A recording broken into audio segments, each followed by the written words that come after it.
ನನ್ನ ಹೆಸರು ರಾಜ್ ಮನು ಅಂತ. ಫಸ್ಟ್ ಥ್ಯಾಂಕ್ಸ್ ಹೇಳಬೇಕು ಅಂತಂದರೆ ಶಿಲ್ಪಾ ಮೇಡಮ್ಗೆ ಈ ಪ್ರಾಜೆಕ್ಟ್, ಇಂಥ ದೊಡ್ಡ ಪ್ರಾಜೆಕ್ಟ್ನ ನನ್ನ ನಂಬಿ ಕೊಟ್ಟಿದ್ದಾರೆ, ನನ್ನ ಹೆಗಲು ಹೊರಿಸಿದ್ದಾರೆ. ಇವಾಗ ಒಂದು 30-35-40 ಎಪಿಸೋಡ್ ಆಗಿದೆ. ಚೆನ್ನಾಗಿ ಹೋಗ್ತಾ ಇದೆ, ಚೆನ್ನಾಗಿ ಬರ್ತಾ ಇದೆ ಅಂತ ಫೀಡ್ಬ್ಯಾಕ್ ಇದೆ. ತುಂಬ ಅಪ್ರಿಷಿಯೇಟ್ ಮಾಡ್ತಾರೆ ಜನಗಳಾಗಲಿ, ನಮ್ಮ ಟೆಕ್ನಿಷಿಯನ್ ಆಗಲಿ, ಆರ್ಟಿಸ್ಟ್ ಆಗಲಿ ಅಪ್ರಿಷಿಯೇಟ್ ಮಾಡಿ. ಅದು ನನಗೆ ಈಗ ಬಂದಿರೋ ಒಂದು ಖುಷಿ. ಇನ್ನೊಂದೇನಪ್ಪ ಅಂತಂದರೆ ನಮ್ಮ ಮನೋನ್ ಸರ್ ಅವರು ತುಂಬ ಸಪೋರ್ಟ್ ಮಾಡ್ತಾರೆ ಟೆಕ್ನಿಕಲ್ ಆಗಿ. ಇನ್ನೊಂದು ಕತೆ, ಇದು ಮದರ್ ಸೆಂಟಿಮೆಂಟ್ ಇರೋದು ಇನ್ನೂ 50 ವರ್ಷ ಹೋದ್ರೂ ಇದಕ್ಕೆ ಬೆಲೆ ಇದೆ. ತಾಯಿ ಮತ್ತು ಮಗನಿಗೆ ಅದು ವರ್ಕ್ ಆಗ್ತಾಯಿದೆ ಇಲ್ಲಿ. ಅದು ನನಗೆ ಖುಷಿ ಆಯಿತು. ನಾನು ಸಿನಿಮಾದಲ್ಲಿ ಮಾಡಬೇಕು ಅಂದ್ಕೊಂಡಿದ್ದೆ ತಾಯಿ ಸೆಂಟಿಮೆಂಟ, ಬಟ್ ಸೀರಿಯಲಲ್ಲಿ ಕೊಟ್ಟಿದ್ದಾರೆ. ಸೂಪರಾಗಿ ಇದೆ ಕತೆ, ಅದನ್ನು ನಾನು ಪ್ರೆಸೆಂಟ್ ಮಾಡ್ತಾ ಇದ್ದೀನಿ. ಅದಕ್ಕೆ ಸಪೋರ್ಟಾಗಿ ನಮ್ಮ ಪ್ರೊಡ್ಯೂಸರ್ಸ್ ಇದ್ದಾರೆ, ತುಂಬ ಸಪೋರ್ಟ್ ಮಾಡ್ತಾ ಇದ್ದಾರೆ. ಹಾಗೂ ಕ್ಯಾಮ್ರಾಮನ್ ನಮ್ಮ ಜೀವ, ನಾನು ಏನು ಫ್ರೇಮ್ ಹೇಳ್ತೀನಿ ಇದಕ್ಕೆ ಈ ಥರ ಶಾರ್ಟ್ ಬೇಕು ಅಂತಂದರೆ ಅದು ಕಂಪೋಸ್ ಮಾಡಿದ್ರೆ ಅದಕ್ಕೆ ಶೀಘ್ರವಾಗಿ ರೆಡಿ ಮಾಡಿಕೊಡ್ತಾರೆ. ಅವರಿಗೆ ಜೀವ ಮತ್ತು ಪ್ರವೀಣ್ ಥ್ಯಾಂಕ್ ಯು. ಆಮೇಲೆ ನನಗೆ ನನ್ನ ಅಸೋಸಿಯೇಟ್ ಕೃಷ್ಣ ಗುಡ್, ಒಳ್ಳೆ ನನಗೆ ಬ್ಯಾಕ್ ಬೋನ್ ಆಗಿದೆ. ನಾನು ಒಂದು ಸ್ಲ್ಯಾಂಗ್ ಆಗ್ಬೋದು, ಡೈಲಾಗ್ ಹೇಳ್ಕೊಡೋದಾಗ್ಬೋದು, ನನಗೆ ತುಂಬ ಸಪೋರ್ಟ್ ಆಗಿದ್ದಾನೆ. ಮತ್ತು ನನ್ನ ಅಸಿಸ್ಟೆಂಟ್ ಡೈರೆಕ್ಟ್ರು ಆದರ್ಶ್, ಇನ್ನೊಬ್ಬರು ಲಿಂಗರಾಜ್ ಥ್ಯಾಂಕ್ ಯು. ಮತ್ತು ನನ್ನ ಟೆಕ್ನಿಷಿಯನ್ ಟೀಮ್ ಥ್ಯಾಂಕ್ ಯು. ಎಲ್ಲರಿಗೂ ಟೆಕ್ನಿಷಿಯನ್ಸ್ಗೆ ಥ್ಯಾಂಕ್ ಯು. ನಮ್ಮ ಲೈಟ್ ಮೆನ್ಸ್ ಆಗ್ಬೋದು, ಪ್ರೊಡಕ್ಷನ್ ಆಗ್ಬೋದು, ನಮ್ಮ ಮೇಕಪ್ ಆಗ್ಬೋದು. ಅದಾದಮೇಲೆ ಸಿದ್ದು ಥ್ಯಾಂಕ್ ಯು. ಆಮೇಲೆ ಸೌಂಡು ಸುರೇಶ್ ಅಣ್ಣ, ಅವ್ರು ಎಲ್ಲರಿಗೂ ಥ್ಯಾಂಕ್ ಯು ಮತ್ತೆ ಥ್ಯಾಂಕ್ ಯು. ಮತ್ತು ಇನ್ನೊಂದರೆ ಈ ಕಥೆಗೆ ಪಾತ್ರಗಳಿದ್ದಾವಲ್ಲ, ಒಂದೊಂದು ಮುತ್ತುಗಳಿದ್ದಂಗೆ ನನಗೆ, ಆಯಿತಾ? ಚೆನ್ನಾಗಿ ಅಭಿನಯಿಸ್ತಾ ಇದ್ದೀರಾ, ಹೆಸರು ತಂದು ಕೊಡ್ತಾ ಇದ್ದೀರಾ. ಥ್ಯಾಂಕ್ ಯು ಎಲ್ಲರಿಗೂ. ಸಪ್ರೇಟ್ ಹೇಳೋಕ್ಕಿಂತ ಟೋಟಲಿ ಹೇಳ್ತೀನಿ ಥ್ಯಾಂಕ್ ಯು. ಮರ್ಯಾದೆ ಪುರುಷೋತ್ತಮ ಹಾಗೆ ಮಾಡಿಬಿಟ್ಟಿದ್ದಾರೆ. ಮರ್ಯಾದೆ ಪುರುಷೋತ್ತಮ ಅಪ್ಪ, ನೀನು ಶಾಂತಿಯಾಗಿರೋ ನಾನು ಮಾಡ್ಕೊಡ್ತೀನಿ ಅಂತ ಎಲ್ಲ ಹೇಳಿದ್ದಾರೆ. ಅದಕ್ಕೆ ನಾನು ಶಾಂತಿಯಾಗಿದ್ದೀನಿ, ಸೂಪರಾಗಿ ಬರ್ತಾ ಇದೆ. ಇನ್ನು ಜಯಳ್ ಸರ್ ನನಗೆ ತುಂಬ ಸಪೋರ್ಟ್ ಮಾಡಿದ್ದಾರೆ. ಮತ್ತು ಸ್ಕ್ರೀನ್ ಪ್ಲೇ ಸೂಪರಾಗಿದೆ. ಆ ಸ್ಕ್ರೀನ್ ಪ್ಲೇ ಕೊಟ್ಟಿರೋದ್ರಿಂದನೇ ನಿಮಗೆ ಇಷ್ಟೊಂದು ಯಾವಾಗ ಕ್ಷಣಕ್ಕೂ ಕುತೂಹಲ ಕಾಡ್ತಾ ಇರೋದು, ನೆಕ್ಸ್ಟ್ ಏನಾಗುತ್ತೆ. ಮತ್ತು ಇನ್ನು ನಮ್ಮ ಮರ್ಯಾದೆ ರಾಮಣ್ಣ, ಪೈಲ್ವಾರ್ ರಾಮಣ್ಣ, ಅವ್ರಿಗೂ ಥ್ಯಾಂಕ್ ಯು, ವಿಶೇಷವಾಗಿ ಥ್ಯಾಂಕ್ ಯು. ನಮಸ್ತೆ, ಥ್ಯಾಂಕ್ ಯು.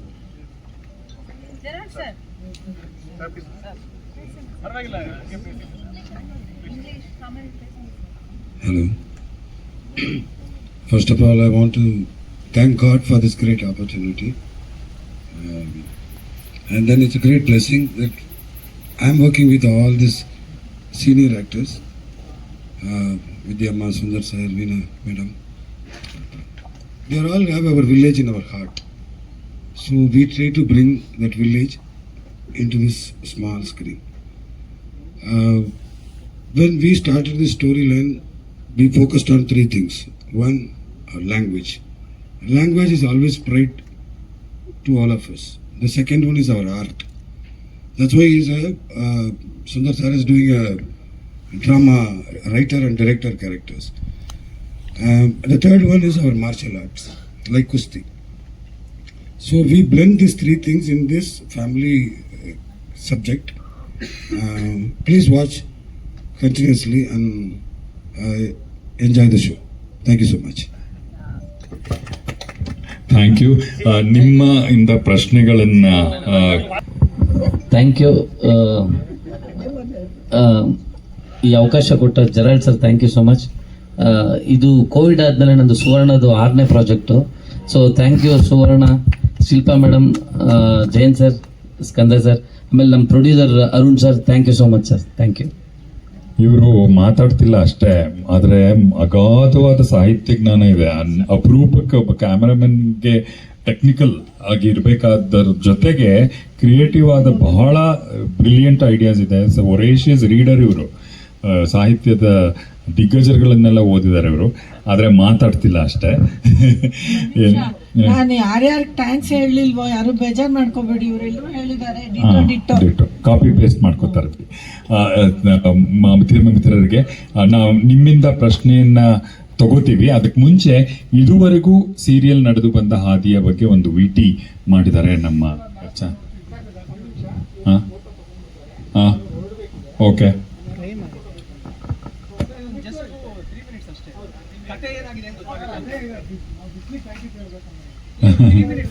ಆಗ್ಬಿಡ್ಬೇಕಾಗಿತ್ತು, ನಾವೇ ಆಕ್ಟರ್ ಆಗ್ಬಿಡ್ಬೇಕಾಗಿತ್ತು ಅಂತ ಆಕ್ಟರ್ ಆಗ್ಬಿಟ್ಟೆ ಅವನಿಗೆ ಕ್ಯಾಮ್ರಾಮನ್ ಆಗಿರೋದು. ಸೊ ಅವನಿಗೂ ಥ್ಯಾಂಕ್ಸ್ ಹೇಳ್ತೀನಿ. ಹಾಗೆ ಅವ್ರ ಎಂಟೈರ್ ಟೀಮ್ ಅವಾಗವಾಗ ಲೋಕೇಶ್ ಬರ್ತಿರ್ತಾರೆ. ಸೊ ಜೀವ ಎಲ್ಲರನ್ನೂ ಕರ್ಕೊಂಡ್ಬರ್ತಾನೆ, ನೋಡಿ ಹೆಂಗ್ ಮಾಡ್ತಾ ಇದೀವಿ, ಒಂದ್ಸತಿ ಬಂದು ನೋಡಿ ಅಂತ ಎಲ್ಲ ಕ್ಯಾಮ್ರಾಮನ್ ಒಂದೊಂದ್ಸತಿ ವಿಸಿಟ್ ಮಾಡಿಸ್ತಾರೆ ಸೆಟ್ಗೆ. ಸೊ ಜೀವನ ನನ್ನ ಹಳೆ ಫ್ರೆಂಡು, ಜಾತ್ರೆ ಅಂತ ಒಂದು ಸಿನಿಮಾ ಮಾಡಿದ್ದೆ, ಅವಾಗಿಂದನೂ ಫ್ರೆಂಡು ನಾನು ಜೀವ. ಸೊ ಜೀವ ಥ್ಯಾಂಕ್ ಯು ಸೋ ಮಚ್. ತುಂಬಾ ಚೆನ್ನಾಗಿ ನಮ್ಮನ್ನ ತೋರಿಸ್ತಾ ಇದ್ದೆ ಸ್ಕ್ರೀನ್ ಮೇಲೆ.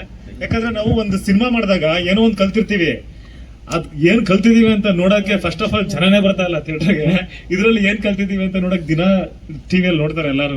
ಸೊ ಇದಕ್ಕೆ ಎಷ್ಟು ಡೆಡಿಕೇಟ್ ಮಾಡಬೇಕು. ನಾನು ಸಿನಿಮಾದಲ್ಲೂ ಇಷ್ಟು ನಾನು ಡೆಡಿಕೇಶನ್ ಮಾಡಿರ್ಲಿಲ್ಲ. ಯಾವುದೇ ಇಷ್ಟು ಸಿನಿಮಾ, ನಂದು ಒಂದು 15-20 ಸಿನಿಮಾ ಆಯ್ತು, ಇಷ್ಟು ಡೆಡಿಕೇಶನ್ ನಾನು ಇದಕ್ಕೇನು ನಾನು ಕೊಡ್ತಾ ಇದ್ದೀನಿ ರಾಮಣ್ಣ ಕ್ಯಾರೆಕ್ಟರ್ಗೆ, ಸಿನಿಮಾಗಳಿಗೂ ನಾನು ಮಾಡಿರ್ಲಿಲ್ಲ.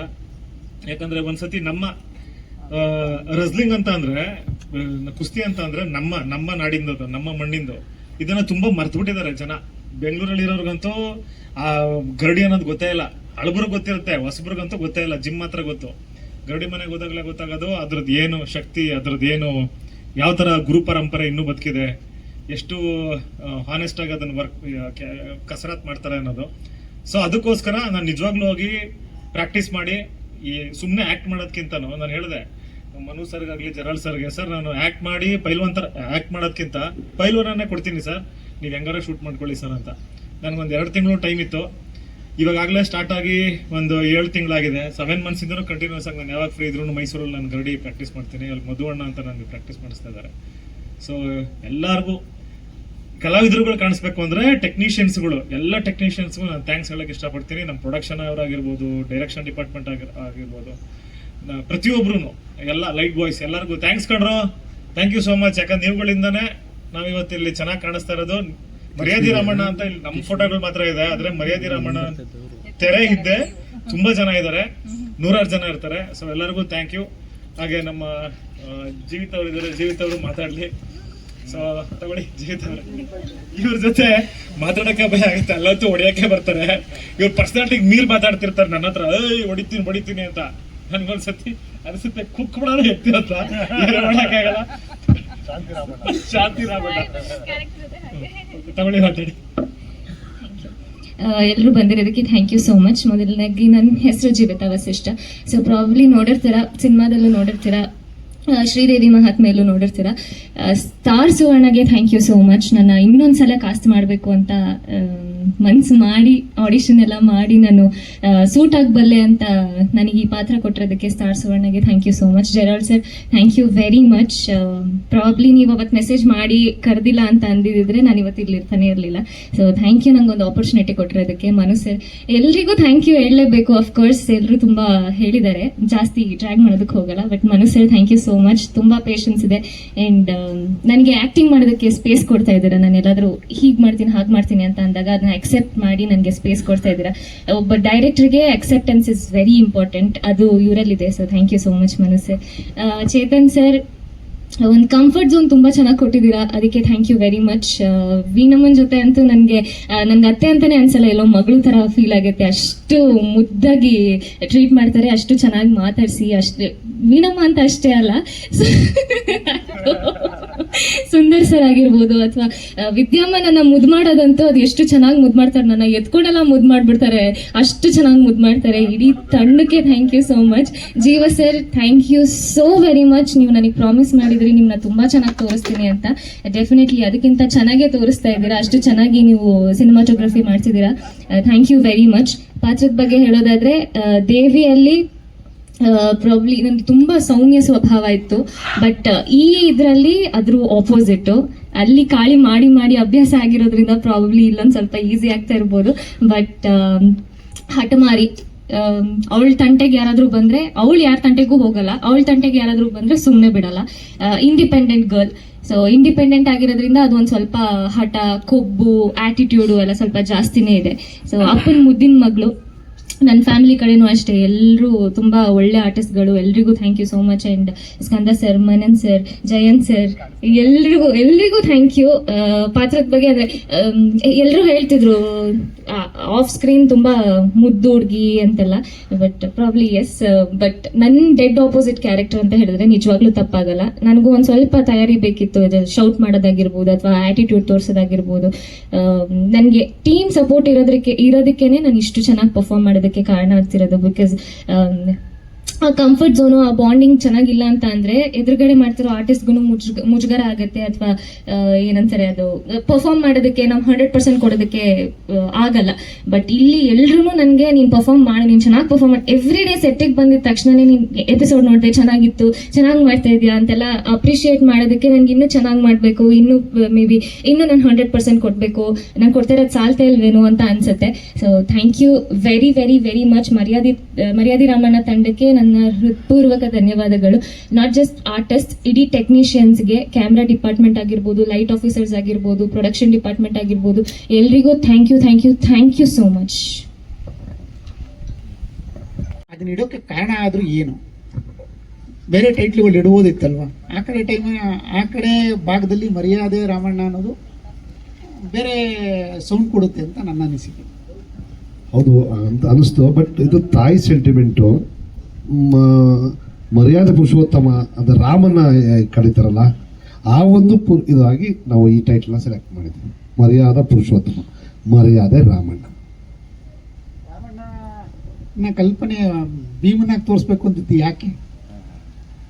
ಅಂದರೆ ಕಥೆಯಲ್ಲಿ ಬರೀ ಕಥೆಯೇ ಹೋಗ್ಬಾರ್ದು, ಮಾಮೂಲಿ ಮನೆ ಫ್ಯಾಮಿಲಿ ಹೋಗ್ಬಾರ್ದು. ಅವ್ರಿಗೊಂದು ಕಸಬಿರಬೇಕು, ವ್ಯಾಯಾಮ ಅಂತ ಇದ್ರೆ ನಮ್ಮ ಹಳ್ಳಿ ಸೊಗಡಿಂದು ಒಂದು ಕುಸ್ತಿ ಇದೆಯಲ್ಲ, ಅದನ್ನ ನಾವು ತಗೊಂಡ್ವಿ. ಪೈಲ್ವಾನ್. ಹೌದೌದು, ಭೀಮನಾಗ ತೋರಿಸ್ತಾ ಇಲ್ಲ. ಭೀಮಂಗ 5 ಜನ ಹೆಂಡತಿ ಒಬ್ಳೆ ಅಲ್ವಾ, ಅವ್ರ ಜೊತೆಗೆ ಇದಾರಲ್ಲ, ಏಕಪತ್ನಿ ವ್ರತಸ್ತಾ ಇರ್ಲಿ, ಬ್ರಹ್ಮಚಾರಿ ಅವನು. ಸರ್, ಟೀಸರ್ನಲ್ಲೇ ಕತೆ ಸ್ಟಾರ್ಟ್ ಮಾಡಿ ಕತೆ ಎಂಡ್ ಮಾಡಿಬಿಟ್ಟಿದ್ದಾರೆ. ಅಂದರೆ ಅಮ್ಮಂಗೆ ಕೊಡೋ ಭಾಷೆನ ಮಗ ಉಳಿಸ್ಕೊಳ್ಳೇ ಇಲ್ಲ. ಅದು ಭಾಷೆನೇ, ಅದು ಯಾರು ಬರಲಿ ಯಾರು ಹೋಗಲಿ. ಬಟ್ ಇಲ್ಲೇ ಎಂಡ್ ಮಾಡಿದ್ದೀರಾ. ಸೀರಿಯಲಲ್ಲಿ ಏನು ತೋರಿಸ್ತಾರೆ? ಯಾಕೆ ಅಂದರೆ ಈಗಿನ ಕಾಂಪಿಟೇಷನ್ ತುಂಬ ಇದೆ, ಸೀರಿಯಲ್ಗಳ ಕಾಂಪಿಟೇಷನ್ನು ಇದೆ, ಅದ್ರ ಜೊತೆ ವೆಬ್ ಸೀರೀಸು, OTT, ಮಣ್ಣು ಮಸಿ ಎಲ್ಲ ಬರ್ತಿದೆ. ಜನ ಯಾಕೆ ನೋಡಬೇಕು? ಮಾತಾಡುವಾಗ ಹೇಳಿದ್ರು, ಚಿತ್ರಮಂದಿರಕ್ಕೆ ಸಿನಿಮಾ ನೋಡೋಕ್ಕೆ ಜನ ಬರ್ತಿಲ್ಲ, ಸೀರಿಯಲ್ ಅನ್ನೋದು ಏನೋ ಒಂದು ಕಡೆ ಜನನ ಮುಟ್ಟುತ್ತೆ ಅನ್ನೋ ಒಂದು ಭರವಸೆ ಇದೆ ನನಗೆ ಅಂತ ಚೇತನ್ ಅವ್ರು ಹೇಳ್ತಾ ಇದ್ದಾರೆ.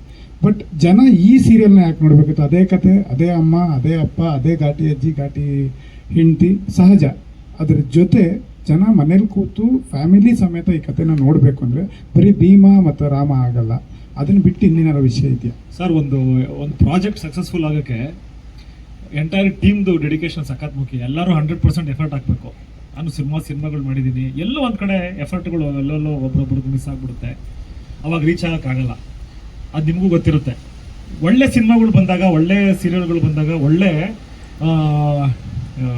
ಕೆಲಸ ಬಂದಾಗ 100% ಜನ ಯಾವತ್ತೂ ಕೈ ಬಿಟ್ಟಿಲ್ಲ. ಒಳ್ಳೆ ಸಿನಿಮಾಗಳು ನೋಡಿದ್ದಾರೆ, ಒಳ್ಳೆ ಸೀರಿಯಲ್ಗಳು ನೋಡ್ತಾರೆ.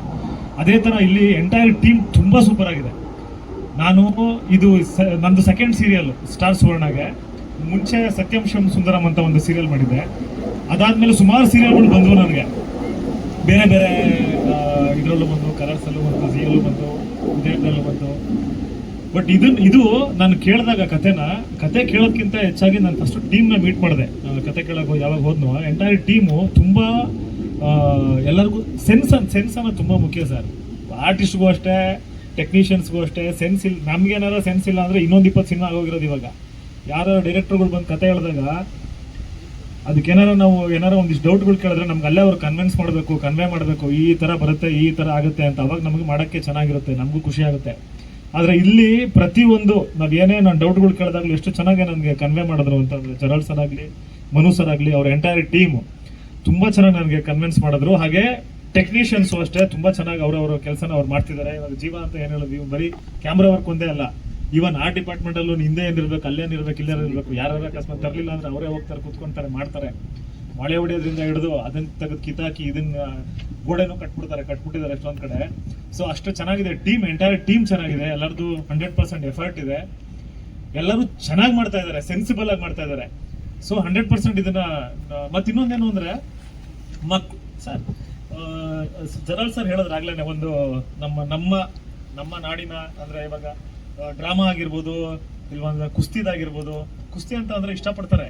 ಕುಸ್ತಿಗೆ ಇವಾಗ ಬಿಡಿ 1980 1960ರಲ್ಲಿ ಎಷ್ಟು ಕ್ರೇಜ್ ಇತ್ತು ಅಂತಂದ್ರೆ, ಒಂದು ಕುಸ್ತಿ ಪಂದ್ಯ ನಡೀತಾ ಇದೆ ಅಂತಂದ್ರೆ ಒಂದು 100 ಊರಿನ ಜನ ಬಂದು ಸೇರೋರು, ಅಲ್ಲಿಗೆ ಲಕ್ಷಾಂತರ ಜನ ಸೇರೋರು. ಪೊಲಿಟಿಷಿಯನ್ಸ್ಗಳಾಗ್ಲಿ, ದೊಡ್ಡ ಆಫೀಸರ್ಸ್ಗಳಾಗ್ಲಿ, ಅವ್ರೆಲ್ಲರ್ಕಿಂತನೂ ಕುಸ್ತಿಪಟುಗಳಿಗೆ ಅಷ್ಟು ಮರ್ಯಾದೆ ಕೊಡ್ತಿದ್ರು ಜನ, ಯಾಕಂದ್ರೆ ಅಷ್ಟು ಕಸರತ್ ಮಾಡ್ತಿದ್ರು, ಅಷ್ಟು ಒಳ್ಳೆ ಒಂದು ದಾರಿಯಲ್ಲಿ ಹೋಗ್ತಿದ್ರು ಅಂತ.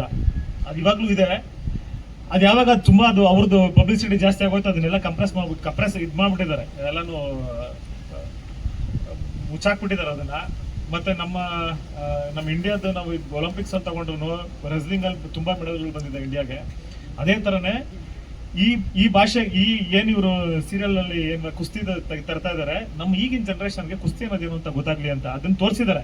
ತುಂಬಾ ಕಡೆ ಅಖಾಡದಲ್ಲೂ ತೋರಿಸಿದ್ದಾರೆ, ಅದನ್ನ ಯಾವ ರೀತಿ ಕಸರತ್ ಮಾಡ್ತಾರೆ ಅನ್ನೋದು ತೋರಿಸಿದ್ದಾರೆ, ಯಾವ ರೀತಿ ಅದನ್ನ ಎಷ್ಟು ಬ್ರಹ್ಮಚಾರತ್ವದಿಂದನೇ ಅದನ್ನ ಮಾಡಬೇಕು ಕಸರತ್ತನ್ನ. ಸುಮ್ಮನೆ ನಾವು ಏನೇನೋ ತಿನ್ಕೊಂಡು ಏನೇನೋ ಕುಡ್ಕೊಂಡು ಹೆಂಗಂಗೋ ಇದ್ಬಿಟ್ಟು ನಾವು ಕುಸ್ತಿ ಮಾಡಕ್ಕಾಗಲ್ಲ. 15 ವರ್ಷದ ಹುಡುಗನ ಜೊತೆ ನಾವು ಕುಸ್ತಿ ಮಾಡಕ್ಕಾಗಲ್ಲ. ಆ ತರ ಈಗಿನ ಜನರೇಷನ್ ಆ ತರ ಆಗೋಗಿದೆ. ಅದನ್ನೆಲ್ಲ ತೋರಿಸ್ಬೇಕು ಅಂತಾನೆ ಈ ಒಂದು ಒಳ್ಳೆ ಸೀರಿಯಲ್ ಮಾಡಿದ್ದಾರೆ. ನಾನು ಅಲ್ಲಿ ಏನ್ ನೋಡ್ತಾ ಇದ್ದೀರಾ, ನಾನೊಬ್ಬ ಕುಸ್ತಿ ಪೈಲ್ವಾನನ್ನ ನಾನು ರೆಪ್ರೆಸೆಂಟ್ ಮಾಡ್ತಾ ಇದ್ದೀನಿ, ಎಲ್ಲಾ ಕುಸ್ತಿ ಪೈಲ್ವಾನರನ್ನು.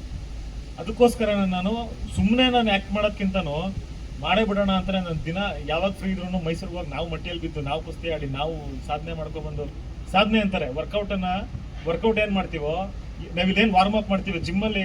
ನಾನು ಒಂದು 25 ವರ್ಷದಿಂದ ಜಿಮ್ ಮಾಡಿದ್ದೀನಿ. ಅದೆಲ್ಲ ಏನೂ ಇಲ್ಲ ಸರ್ ಕುಸ್ತಿ ಮುಂದೆ, ಅದ್ರ ಊಟದ ಮುಂದೆ, ಅಲ್ಲಿ ಆ ಗುರುಗಳು ನಮ್ಗೆ ಏನು ಶಿಕ್ಷಣ ಕೊಡ್ತಾರೆ ಅದ್ರ ಮುಂದೆ ಯಾವುದೇ ತರನು ಜಿಮ್ 10ರಷ್ಟು ಜಾಸ್ತಿ ಎಫರ್ಟ್ ಹಾಕ್ಬೇಕು ಅದಕ್ಕೆ. ಸೊ ಇಷ್ಟೆಲ್ಲ ಎಫರ್ಟ್ ಇರೋದ್ರಿಂದನೇ ಈ ಸೀರಿಯಲ್ನ ಎಲ್ಲರೂ ನೋಡ್ಲಿ ಅಂತಾನೆ ಬಯಸ್ತೀವಿ. 100% ಎಫರ್ಟ್ ಆಗ್ತಾ ಇದೀವಿ ಎಲ್ಲರೂ. ಎಂಟೈರ್ ಟೀಮ್ ತುಂಬಾ ಚೆನ್ನಾಗಿದೆ, ಆರ್ಟಿಸ್ಟ್ಗಳು ಬಳಗನೇ ತುಂಬಾ ಚೆನ್ನಾಗಿದೆ. ಇವ್ರಿಗೂ ಜೊತೆ ಎಲ್ಲ ಆಕ್ಟ್ ಮಾಡ್ತಿರೋದು ನನಗೆ ತುಂಬಾ, ನಾನು ಅದೃಷ್ಟವಂತ ಅಂತ ಹೇಳ್ಕೊಳಕ್ ಇಷ್ಟಪಡ್ತೀನಿ. ಸೊ ಇಷ್ಟ ಏನೇನು ಹೇಳಿದ್ರೆ ಕೇಳಿ ಸರ್. ನನಗನ್ಸೋ ಪ್ರಕಾರ ನಿಮ್ಮ ಇದು ಪ್ರಶ್ನೆಗೆ ನನಗನ್ಸೋ ಪ್ರಕಾರ ನೀವು ಹೇಳಿದ್ರಿ ಪ್ರೋಮೋದಲ್ಲೇನೆ ಅಲ್ಲೇ ಕತೆ ತೋರಿಸ್ಬಿಟ್ಟಿದ್ದೀರಾ ಅಂತ. ಅದೇ ಅಲ್ವಾ ಸರ್ ಕತೆ? ಅವನು ಬ್ರಹ್ಮಚಾರಿಯಾಗಿರ್ಬೇಕು ಅಂತ ಫಸ್ಟ್ ಸೀನಿಂದ ನಾವು ಶುರು ಮಾಡ್ತೀವಿ, ಆದ್ರೆ ಅವ್ನು ಮದುವೆ ಆಗೋಗುತ್ತೆ. ಕತೆ ಶುರುವಾಗದೆ ಇಲ್ಲಿ ಹೆಂಗ್ ಮದುವೆ ಆಯ್ತು, ಅವನ ಮಾತು ಕೊಟ್ಟಿರೋದನ್ನ ಮುರಿಯೋದಕ್ಕೆ ಹೇಗೆ ಸಾಧ್ಯ ಆಯ್ತು ಅನ್ನೋದೇ ಒಂದು ಕಥೆಯ ಜೀವಾಳ ಅಂತ ನನಗನ್ಸುತ್ತೆ. ಪ್ರಾಬಬ್ಲಿ ಹಳ್ಳಿ ಕತೆ ಸುಮಾರು ಬಂದಿರುತ್ತೆ, ಹೌದು ಇಲ್ಲ ಅಂತಲ್ಲ. ಬಟ್ ಕನ್ನಡದಲ್ಲೇ ಸುಮಾರು ಲ್ಯಾಂಗ್ವೇಜ್ ಅಂದ್ರೆ ಬೇರೆ ಬೇರೆ ತರ ಸ್ಲ್ಯಾಂಗ್ ಇದೆ. ಸೊ ನಮ್ದ್ರಲ್ಲಿ ಒಂದು ಕೊಳ್ಳೇಗಾಲ ಸ್ಲ್ಯಾಂಗ್ ತಗೊಂಡ್ ಬಂದು ಅದೊಂದು ಆ್ಯಡ್ ಮಾಡಿರೋದು. ಅದು ಐ ಡೋಂಟ್ ಥಿಂಕ್ ಸೊ ನಮ್ಮ ಟೆಲಿವಿಷನ್ ಅಲ್ಲಿ ಯಾರು ಮಾಡಿದ್ದಾರೆ ಅಂತ. ಸೊ ಸ್ಲ್ಯಾಂಗ್ ಕೂಡ ತಿಳ್ಕೊಳ್ಳೋ ಒಂದು ಏನೋ ಆಪರ್ಚುನಿಟಿ ಸಿಗುತ್ತೆ. ಸೊ ಪ್ರಾಬಬ್ಲಿ ಆ ರೀಸನ್ಗೂ ಕೂಡ ನೋಡಬೇಕು. ಈವನ್ ಕುಸ್ತಿ ಬಗ್ಗೆ ಆಗಿರ್ಬೋದು ಅಥವಾ ಲ್ಯಾಂಗ್ವೇಜ್ ಬಗ್ಗೆ ನಮಗೆ ಅಂದರೆ ಕನ್ನಡದಲ್ಲೇ ಸುಮಾರು ಥರ. ನೀವು ಇವಾಗ ರೋಡ್ ಬಿಟ್ಟು ರೋಡ್ಗೆ ಹೋದ್ರೇ ಒಂದೊಂದು ರೋಡಲ್ಲಿ ಒಬ್ಬೊಬ್ರು ಒಂದೊಂದು ಥರ ಮಾತಾಡ್ತಾ ಇರ್ತಾರೆ, ಸ್ಲ್ಯಾಂಗ್ ಬೇರೆ ಇರುತ್ತೆ. ಸೊ ನಮ್ಮದು ಕೊಳ್ಳೇಗಾಲ ಈ ಕಡೆ ಬಂದಾಗ ಕೊಳ್ಳೇಗಾಲದ ಸ್ಲ್ಯಾಂಗ್ ಆಗಿರೋದ್ರಿಂದ ಜನಕ್ಕೂ ಸ್ವಲ್ಪ ಗೊತ್ತಾಗುತ್ತೆ. ಓಕೆ ಕೊಳ್ಳೇಗಾಲ ಅಂದರೆ ಕೊಳ್ಳೇಗಾಲ ಬಿಟ್ಟು ಬಾಕಿ ಅವರಿಗೆ ಗೊತ್ತಿಲ್ಲ. ನಾನು ಟು ಬಿ ಹಾನೆಸ್ಟ್ ನನ್ನ ಪರ್ಸನಲ್ ಒಪಿನಿಯನ್, ನನಗೆ ಗೊತ್ತಿರಲಿಲ್ಲ ಕೊಳ್ಳೇಗಾಲದಲ್ಲಿ ಈ ಥರ ಮಾತಾಡ್ತಾರೆ ಅಂತ. ಇಲ್ಲಿ ಬಂದಮೇಲೆ ನಾನು ಕಲ್ತಿರೋದು. ಸೊ ಈ ಥರ ಒಂದು ಸಣ್ಣ ಸಣ್ಣ ಎಲಿಮೆಂಟ್ಸ್ ಇದೆ ಕಲಿಯೋಕ್ಕೆ. ಸೊ ಪ್ರಾಬ್ಲಿ ಅದು ಒಂದು ಮೇನ್ ರೀಸನ್. ಮತ್ತೊಂದು ಈ ಸೀರಿಯಲ್ನ ನೋಡ್ಬೇಕು ಯಾಕೆ ಅನ್ನೋದಕ್ಕೆ ಕಥೆಯ ಓಘ ಅಂದರೆ ನಾವು ಇದುವರೆಗೂ ಸೀರಿಯಲ್ಗಳಲ್ಲೆಲ್ಲ ನೋಡಿರೋದು, ಸೀರಿಯಲ್ದೇ ಒಂದು ಫೇಸ್ ಇರುತ್ತೆ, ಅದರ ರಿಯಾಕ್ಷನ್ಸು ಅದು ಇದು ಅಂತ. ಅದೆಲ್ಲವನ್ನ ಮೀರಿ ನಾವು ಒಂದು ವೇಗದಲ್ಲಿ ಕತೆ ಹೇಳ್ತಾ ಇದ್ದೀವಿ. ನಾವು ಶುರು ಮಾಡಿದ್ದೇ ಇದು IPL ಟೈಮ್ನಲ್ಲಿ.